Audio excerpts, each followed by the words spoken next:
Hello বন্ধুরা, নমস্কার। আজ লক্ষ্মীর কিচেনে বানাবো পিঠা। কিভাবে বানাবো আপনাদেরকে দেখিয়ে দেব। এদিকে আমি এক বাটি চালের গুঁড়া নিয়ে নিয়েছি, সুজিও নিয়ে নিয়েছি, চিনিও নিয়ে নিয়েছি, বাদাম দু রকমের নিয়ে নিয়েছি, ছানাও নিয়ে নিয়েছি।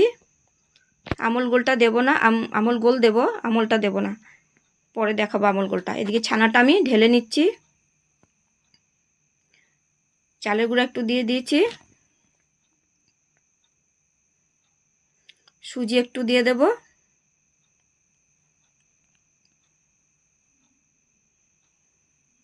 একটু চিনি দিয়ে দিয়েছি, একটু জল ছিটিয়ে, যেহেতু ছানার মধ্যে একটু ভিজা ভিজা থাকে তার জন্য একটু জল দিয়েছি। ভালো করে মেখে নেব। আগের একটু ডো ছিল সেটাকে মিশিয়ে দিয়েছি। এখন আমার ডোটা রেডি হয়ে গেছে। এখন আমি ছোট ছোট লিচি কেটে রাউন্ড শেপ করে একটু চ্যাপ্টা করে দেব।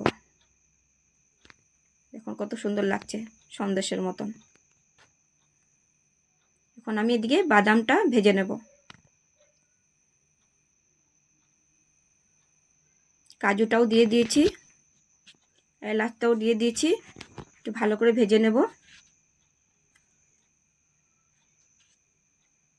এখন পরিষ্কার করে তুলে নিয়েছি। দিয়ে দুধটা আমি গরম করে নেব।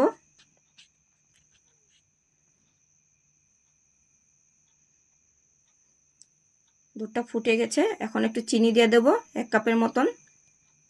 যখন সন্দেশগুলো সব কটা রেডি হয়ে গেছিলো ওখানে দিয়ে দেব।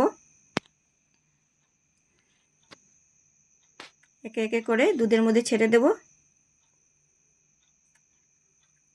কাজু গুঁড়া করে রেখেছিলাম সেই গুঁড়াটাও দিয়ে দিচ্ছি।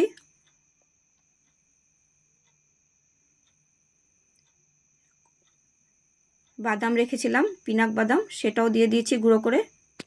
এলাচ দিয়ে দিয়েছি। এখন একটু ঘি ছড়িয়ে দেব। এখন গুড় দিয়ে একটু নারকেল পাকালেন ছিল সেটাও দিয়ে দিয়েছি। ভালো করে নেড়ে নেব, নয়তো নিচে লেগে যাবে। পিঠা রেডি হয়ে গেছে। এখন প্লেটে তুলে নিচ্ছি। দেখুন কত সুন্দর লাগছে। ভালো লাগলে লাইক অ্যান্ড সাবস্ক্রাইব করবেন, কমেন্ট করবেন। আপনারা এভাবে বানিয়ে খাইয়ে দেখবেন কেমন লাগে।